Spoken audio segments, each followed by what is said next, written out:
Hello, dear colleagues. I offer to talk today about supporting students with language learning difficulties.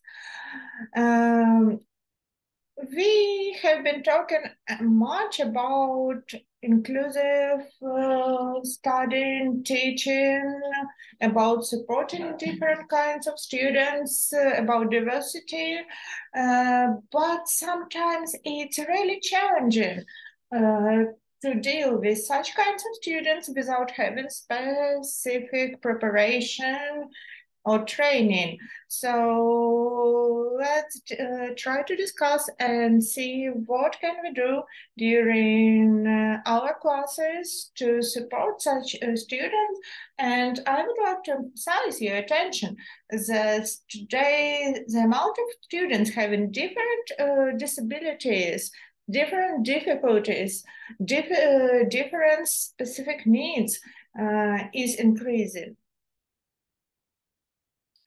The main types of difficulties the student may face during second language learning may be divided into several groups, such as phonological processing difficulties.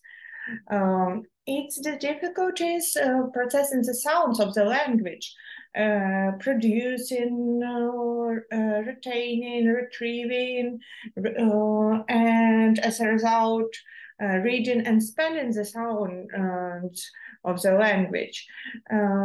These difficulties are usually associated with dyslexia. We may have trouble repeating or reproducing the words that are heard or read, and it can be seen during the student performance. Student may struggle with producing sounds orally or omitting some sounds. It could be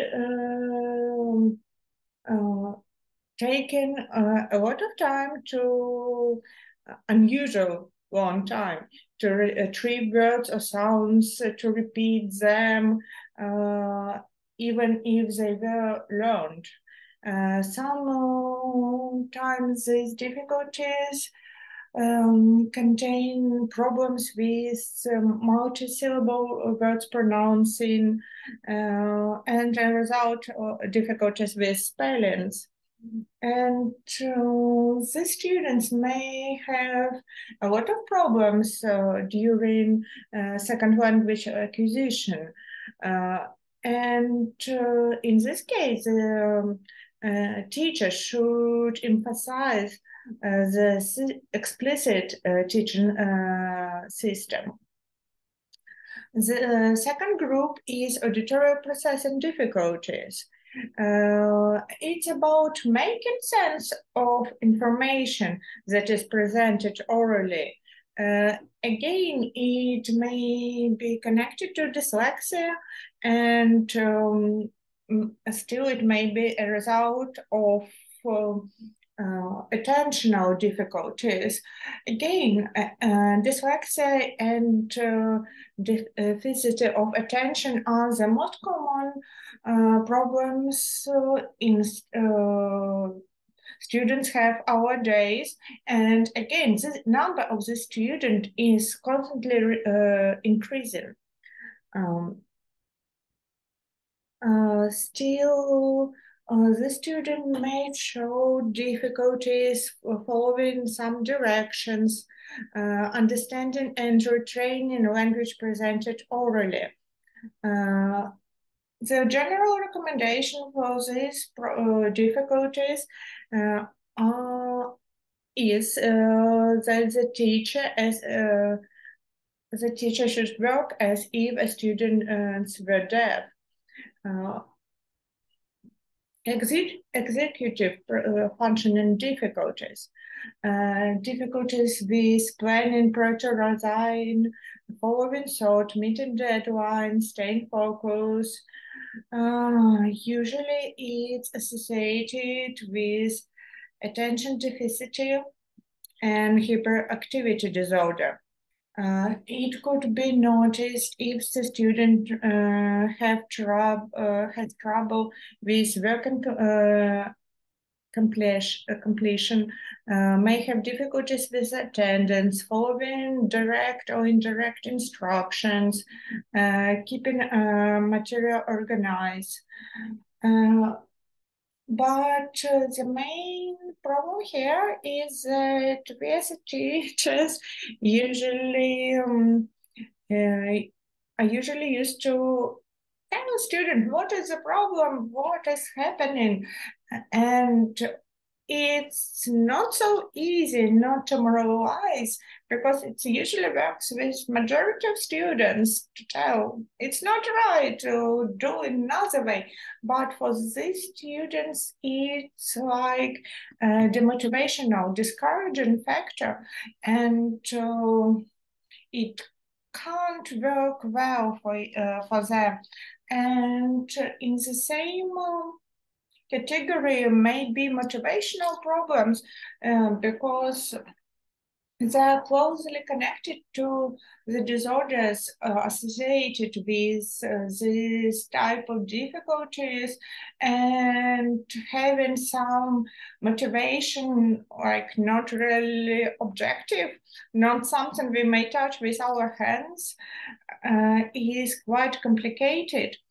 Comprehension difficulties may be seen like generalization, when the students can't meet the demands that we have, and again, the result is decreasing of motivation and other problems.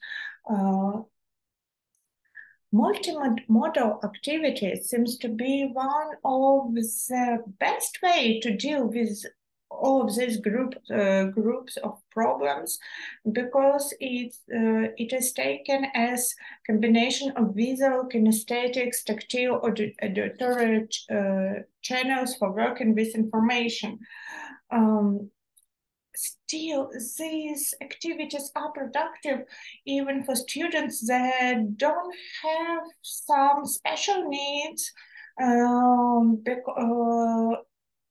just probably small students, or not really the ones that are not really good at processing the information, but not to some particularities they have, but about atmosphere, situation, psychology, etc.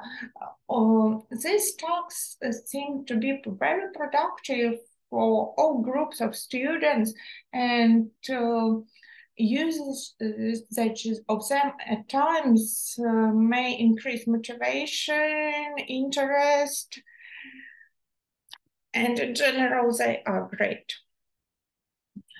For example, we may link auditory and visual parts of the classes.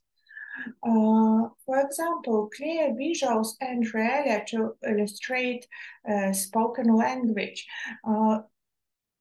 as if grammar should live. It should be living, but not some abstract notion that has nothing to do with life. So every material should be brought to everyday situation.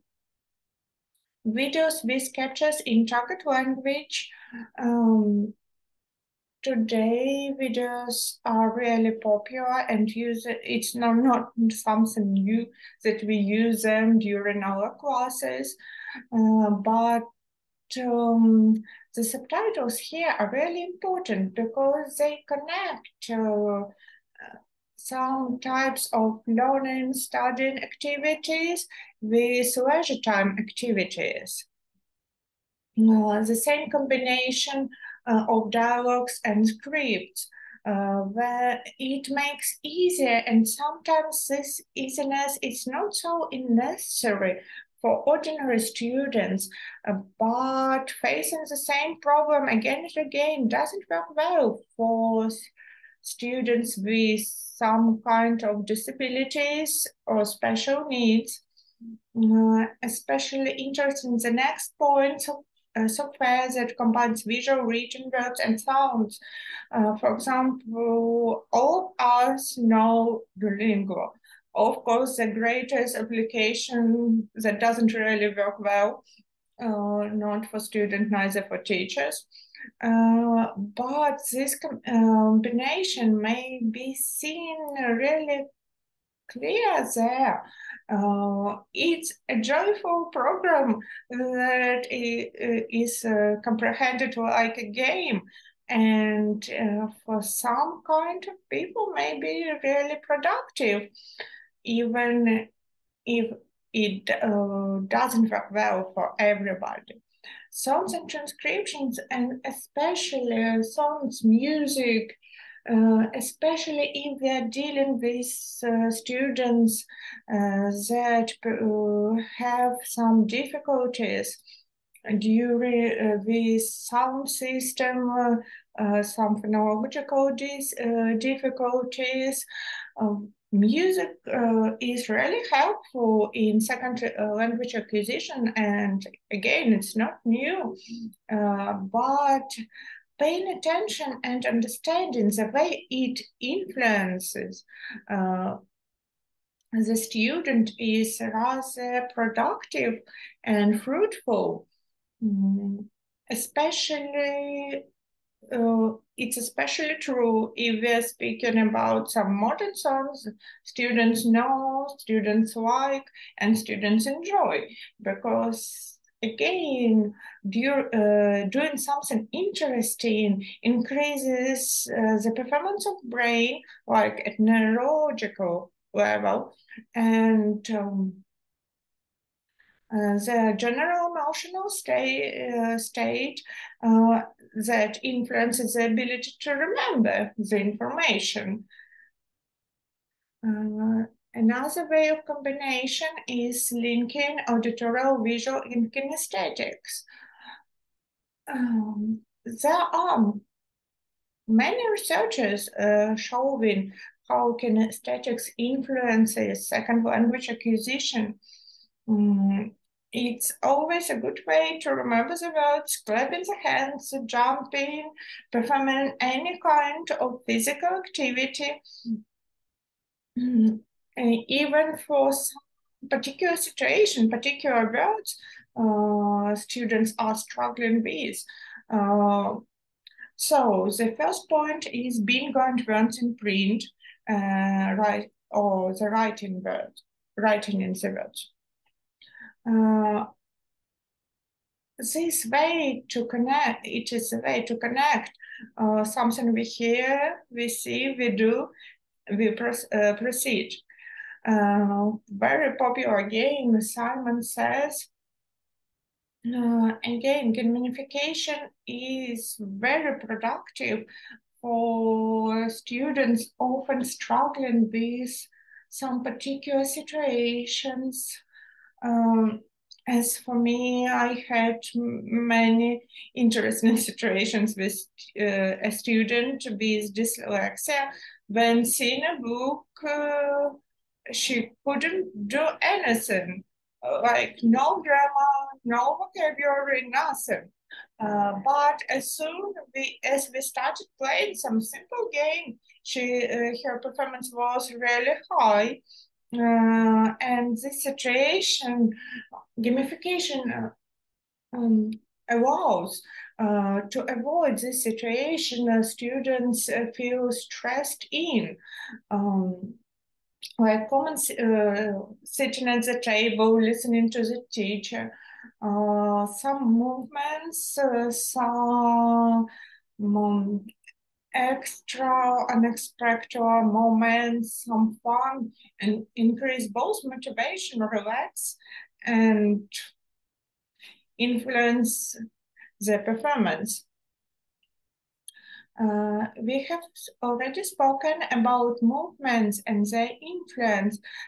They could be combined both with songs and their transcriptions that would influence greatly grammar, that would influence greatly pronunciation and memorizing the words. And we always may add something new, movements, motion to increase the productivity of the task. And again, it works well not just with students who have some disabilities, some special needs, but it's a good way to rest with normal students, ordinary students, and making a way of making this way of resting productive. I would like to emphasize the attention on indexing cuts, manipulating word parts or sentence structures. It's a good way to memorize something, especially at the beginner level. When the language, a new language, seems to be some mystery with unknown way of functioning.